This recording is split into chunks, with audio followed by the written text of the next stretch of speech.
السلام عليكم كنت وعنا ونعكسن ملك سو عالم كجوجتان dad badani waxay ka cabanayaan dhagaxaanta ku sameysma qubanka ama xoqadaha kuwaas oo sanadii dambe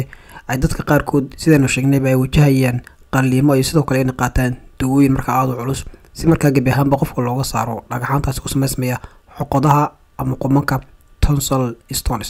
waxa loo yaqaan qalabkan yar tonsil stones removers oo noqonaya in qofka marka ka soo saarayo dibadda ka soo dhigaya dhagaxaanta ku jira tonsiliska taasoo ka dhigan in qofku uu ka reysanayo xanuunadii sidoo kale xanuunka qofka dareemiyo cunaha oo marka qaar kood ba keenta sidaan ku sheegnay barnaamijyadan hore in qofku dareemo xanuun daran taasoo ka dhigan in qofku uu xilli qiiro wayso markaana ay ku adkaato xitaa in biyaha qofku uu cabo sidoo kale waxyaabaha kale marka dareeraha taas si marka loo baaqsado waxa qofka loogu talagalay inuu isticmaalo qalabkan yar waxaad ka helaysaa Amazon taasoo ka helayso qiimo marka aad u jaban waxaana ka xigo kaliya inaad gujiso linkiga hoose taasoo marka si toos ah ku keenaysa